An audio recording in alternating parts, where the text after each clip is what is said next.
In a world where celebrity drama rules headlines, nothing could have prepared fans for this. Chrissy Lampkin's baby has gone missing. But this isn't just a tragedy. It's a war.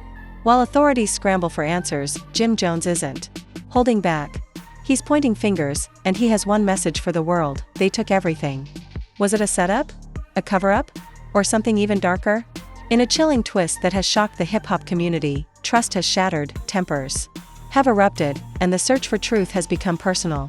This is no ordinary scandal, it's a nightmare unraveling in real time. The morning started like any other, or at least, that's what Chrissy Lampkin claimed. But by noon, chaos had already swallowed the peace. Chrissy's baby, just 8 months old, was gone. No warning. No sounds. No break-in. Just silence. And when she checked the crib, it was empty. A toy lay sideways on the floor. The blanket was untouched. The bottle, half full, she screamed. Within minutes, emergency services were on the scene. Jim Jones, out for a studio session, rushed home as soon as he got the call. Witnesses say he broke down on the porch before he even stepped inside. "Where's my baby?" he shouted at the top of his lungs, according to one neighbor. But no one had the answer. The couple's Harlem brownstone was instantly locked down by police. Every window was dusted. Every camera checked. Every neighbor questioned. But nothing added up. No footage. No forced entry. No signs of struggle. Within hours, the media got wind of it. Breaking: Chrissy Lampkin and Jim Jones baby missing. Police investigating, flashed across every news ticker. But the real storm started online. Fans were stunned. Some offered prayers. Others speculated. A few, disturbingly, accused the couple of faking the incident. The theories ranged from insane to cruel. This has gotta be for a storyline. Why is there no baby photo posted? It's a distraction from their last scandal. But Jim Jones wasn't tolerating any of it. Hours later, he went live on Instagram, eyes red, voice shaking. "This ain't no game. This ain't for clout. My child is gone. And while y'all playing detectives on social media, we're living in hell." The comments lit up with support. Celebrities from across the industry chimed in with messages of strength. Cardi B commented 3 heart emojis. Fat Joe called the situation devastating. Even 50 Cent, usually no stranger to shade, posted, praying for Jimmy and Chrissy. Meanwhile, Chrissy had gone silent. Sources close to the couple said she was completely broken, refusing to eat, sleep, or speak more than a few words. She clutched a baby blanket wherever she went. Her family took turns staying with her. As police tried to make sense of what had happened, detectives publicly ruled out foul play, for now. They admitted there were no clear signs of a break-in, and that made things even more mysterious. Theories ran wild. Was it a kidnapping for ransom? Was it someone from inside their circle? Or, whispered in cruel corners of the internet, was it staged? Jim Jones exploded at that. In a fiery follow-up live stream, he looked directly into the camera and said, "To the people spreading lies and throwing shade, y'all the same ones who would sell your soul for a repost. My baby is out there. I need help, not hate." Then he dropped a line that shook everyone: "We trusted the wrong people. Someone close. Someone we let in. And now, they took everything." That's when fans and bloggers started digging. Within 24 hours, several names were trending. A former assistant. A fired security guard. Even a disgruntled cousin. All of them are suddenly under digital scrutiny. One particular theory gained traction. A former nanny, fired just 2 weeks before the baby's disappearance, had been posting cryptic messages online. One caption read, "Sometimes silence is the loudest scream." Another simply said, "I warned y'all." The internet exploded. "It's her. Look at the timing. She was obsessed with that baby. Check her apartment right now." Police were reportedly already investigating the lead. But nothing official was released. Meanwhile, Chrissy was taken to a private facility for trauma recovery. Jim visited her every day, escorted by family. According to insiders, she hadn't stopped crying since it happened. Her only words to detectives were, "Bring my baby home." And while some held on to hope, others started questioning the silence from law enforcement. Why no press conference? Why no updates? Why no composite sketches? The frustration boiled over when Jim posted a black screen with the caption, "They don't care unless you're rich and white." It triggered a wave of outrage and attention. Civil rights groups began calling for transparency in the case. Black media began highlighting the unequal treatment of missing children in minority communities. The case took on a new energy. Vigils were held. Hashtags trended. Rallies formed. In Harlem, signs read, "Bring the baby home" and "All children matter." Then came the next twist. A woman from Brooklyn claimed to have seen a child that looked like Chrissy's baby with an unfamiliar woman at a corner store, days after the disappearance. She said the woman acted paranoid, paid in cash, and rushed out the door before anyone could follow. Police took the lead seriously. They released a sketch of the woman based on the witness description. It was rough, but it gave hope. Jim reposted the image, writing, "If you've seen this face, say something. I don't care who you are. Help me bring my baby back." Within hours, new tips flooded in. Police were now following multiple leads, but still, no resolution. By the end of the week, part 1 of the nightmare was clear. Chrissy's baby had vanished without a trace. And while the world searched for answers, Jim Jones turned his heartbreak into a mission to expose the lies, find the truth, and confront whoever had stolen his family's peace. The fight was just beginning, with the nation now watching. The pressure on authorities mounted like never before. Law enforcement agencies, under scrutiny from activists and public figures, held their first formal press conference. The lead investigator confirmed that the case had transitioned from a missing child to possible abduction, triggering federal involvement. The FBI was now working alongside local detectives. Jim Jones stood outside the precinct, visibly exhausted but fueled by rage. "Every second counts," he told reporters. "My daughter's life matters just as much as anyone else's. We're not gonna be silent."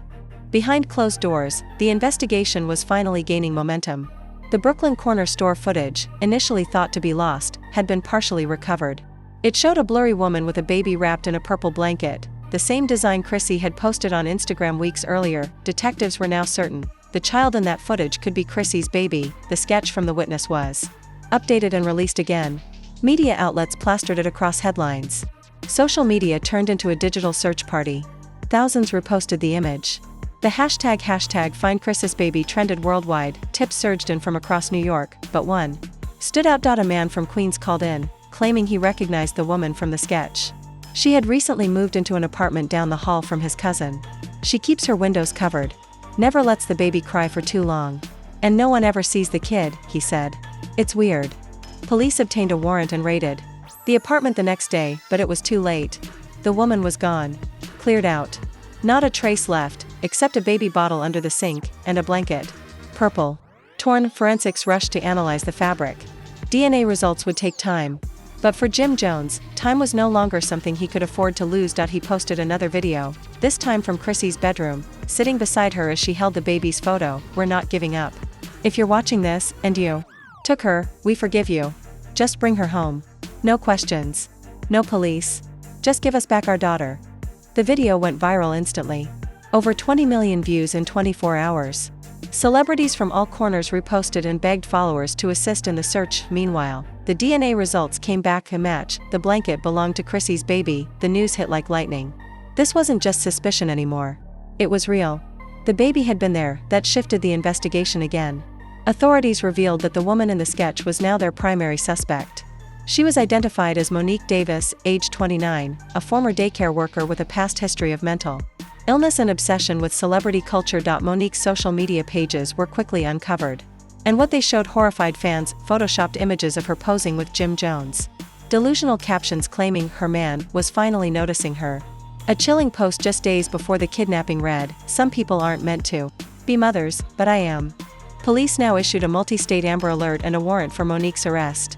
The nation braced. Then came another twist. Security footage from a bus terminal in New Jersey showed Monique boarding a bus with a bundled baby headed for Atlanta. FBI agents were dispatched immediately.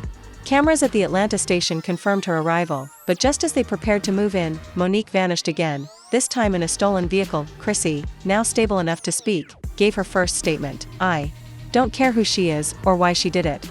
I just want my baby. Every mother watching this, you know this pain. Please, help me find her." It was raw, it was real, and it reignited the public outcry. Fans took matters into their own hands. Bloggers offered $50,000 for verified information. Anonymous donors doubled that. It was now the most public missing child case in celebrity history, and that's when the phone rang. Jim Jones answered. A distorted voice on the other end simply said, "I didn't mean to hurt anyone. I just wanted love. You'll find her soon." Authorities traced the call. Virginia. FBI agents moved fast. A roadside motel outside Richmond was raided. Inside, Monique, crying, exhausted, holding the baby, alive. The scene was heartbreaking. She was rocking the child, whispering lullabies. As if nothing had happened, the baby was rushed to the hospital and confirmed to be in good health, though dehydrated and shaken. Jim Jones and Chrissy were flown in immediately. That reunion? It made headlines around the world: tears, relief, closure. But justice wasn't done yet. Monique Davis was arrested and charged with kidnapping, endangerment, and multiple federal crimes. Her court date was set. As Jim carried his daughter out of the hospital, flanked by security and press, he turned back to the cameras and said, "You think fame protects you? It doesn't. But love? That's what brought her back." And in that moment, the world saw not a rapper, not a reality star, but a father. Part 3 would be about healing and reckoning. The return of Chrissy and Jim's baby marked a moment of triumph, but also one of deep emotional reckoning. The reunion, although joyful, did not erase the trauma that had unfolded over days of silence, fear, and heartbreak. For Chrissy, every moment without her child had been a slow spiral into darkness. For Jim, it had been a test of faith, strength, and fatherhood, but the headlines didn't stop once the baby was found. In fact, a new wave of media coverage surged, this time focused on justice. Monique Davis was scheduled to appear in court within days of her arrest. Reporters swarmed the courthouse. Protesters lined the steps. Some held signs demanding maximum punishment. Others called for compassion and mental health awareness. Inside the courtroom, tension was thick. Monique, disheveled and clearly shaken, entered in a beige jumpsuit. Her attorney pled not guilty by reason of insanity. Prosecutors, however, painted a darker picture: calculated, obsessive, and dangerous. They described Monique's social media stalking, her prior employment in childcare, and the premeditated nature of the abduction. Jim and Chrissy sat together on the front bench, their baby, with a trusted nanny in a secure room nearby. When the prosecution played audio of Monique's phone call, "I just wanted love," Chrissy wept. Jim clenched his fists. A medical evaluator testified that Monique suffered from severe delusional disorder. She believed she was in a romantic relationship with Jim Jones and that Chrissy was keeping her family apart.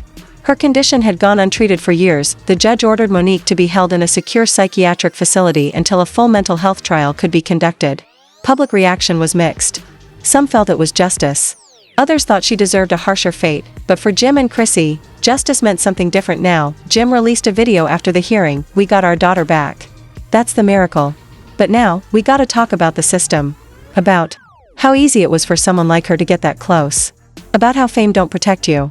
And how mental health, especially in our community, gets ignored until it's too late." His words sparked a movement. Mental health advocates partnered with Jim to launch the Protect Our Kids Foundation, focused on increasing security measures for high-profile families and providing mental health screenings for childcare workers. The foundation held its first event in Harlem, with Chrissy making her first public appearance since the ordeal. She stepped onto the stage, holding her baby in one arm and the mic in the other. "I was broken. But I'm healing. And if I can get through this, so can other mothers. We need more protection, more awareness, and way more love in this world." The crowd erupted in applause. Her voice, though trembling, carried the weight of every mother who'd ever feared for her child's safety. Meanwhile, the hip-hop community rallied behind the couple. Artists dropped songs referencing the ordeal. Documentaries were proposed. Offers for exclusive interviews poured in. Jim and Chrissy declined them all. "This isn't for ratings," Jim said. "It's real life." Instead, they chose to focus inward, on healing, therapy sessions, family trips, prayer. For the first time in months, Chrissy posted a smiling photo with her baby. The caption read simply, "Home. Whole. Thank you." But behind the scenes, things were still tense. Jim revealed in a podcast that he struggled with paranoia and anxiety after the incident. "I couldn't sleep. I'd check the doors 10 times. Any sound outside, I'd lose it." Chrissy admitted she had nightmares. "Sometimes I wake up and check the crib 3-4 times a night. I don't think that fear ever fully leaves." Still, they continued to grow stronger together. Their relationship, tested in the most brutal way, had survived. And in surviving, it inspired. Months later, a judge ruled that Monique would be permanently committed to a psychiatric institution. The decision brought closure, but not peace. Jim visited the facility privately. According to reports, he looked Monique in the eye and said, "You hurt us. You broke us. But I forgive you. Because my daughter deserves a world without hate." That act of forgiveness made headlines of its own. It became clear that the story wasn't just about a missing child. It was about love, fear, mental health, justice, and the resilience of a family thrust into chaos. Jim and Chrissy turned their pain into purpose. Their foundation expanded nationally. Celebrities donated. Programs were implemented in schools and community centers, and every time someone asked how they made it through, Jim had one answer: "Because we never stopped believing she was out there. Because love fights harder than hate. And because when it came down to it, family is everything." Their baby's name? It was never publicly released, Jim once said. The world already took too much. Her name is something we'll keep safe. And maybe that was the real ending, not headlines. Not hashtags, just a family. Together. Healing. Hold on, if this story moved you, don't let it end here. Join Jim Jones, Chrissy, and countless families across the country who are fighting for better protections, mental health support, and real change. Follow and support the Protect Our Kids Foundation to make sure no other child slips through the cracks, and no other family suffers in silence. Share this story. Start a conversation. Push for better policies. Because awareness is the first step toward prevention. And if you or someone you know is struggling with mental health or child safety concerns, reach out. Help is here.